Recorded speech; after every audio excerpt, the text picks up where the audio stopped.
Қайырлы күн достар. Бүгін ең оңай және құрамында тек қана сүзбе қосылатын ерекше печенье дайындаймыз. Өте жұмсақ болып піседі.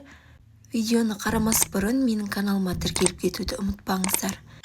Ендеше бірге дайындайық. Ыдысымызға творогты саламыз, үстінен шым-шым тұз, ванилин. Содан кейін бір жұмыртқамызды саламыз.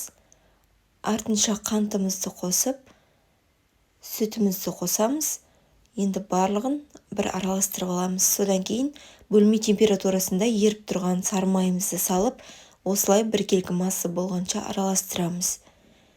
Бізде міне осындай, міне қараңыздар, өте керемет масса пайда болды. Енді осының үстінен ұнымызды саламыз.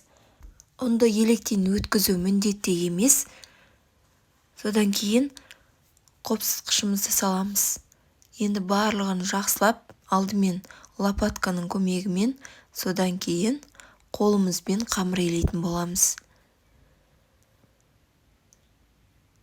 Ешқандай түйіршік қалып қоймау керек.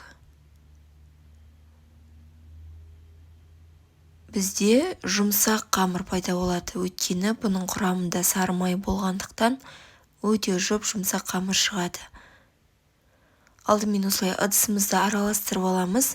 Содан кейін ыдысымыздан түсіріп, осылай дәл видеодағыдай қамырымызды ұнға былғап, қолға жабыспайтын қамыр илейміз. Міне бізде қамырымыз дайын.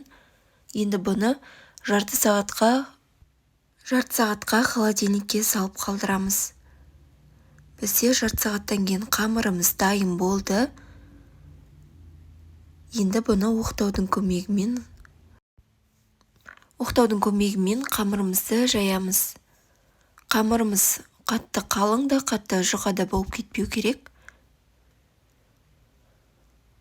Міне бізде осындай қалыңдықта болады. Енді осыларды арнайы насаткаңыз болса, сонымен кессеңіздер болады. Менде болмағандықтан банкалардың крышкасын пайдаландым.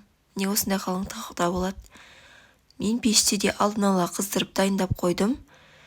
Не артық бөлікшелерін алып, бөлек печенье жасауға дайындап орап қоямыз қамырымызды. Не формамызға орналастырдым, пешімізге салып, сіздің өзіңіздің пешіңізге байланысты 35-40 минутта пісіп дайын болды. Менде не қараңыздар, сарғыш алтын түстес керемет печенье дайын болды.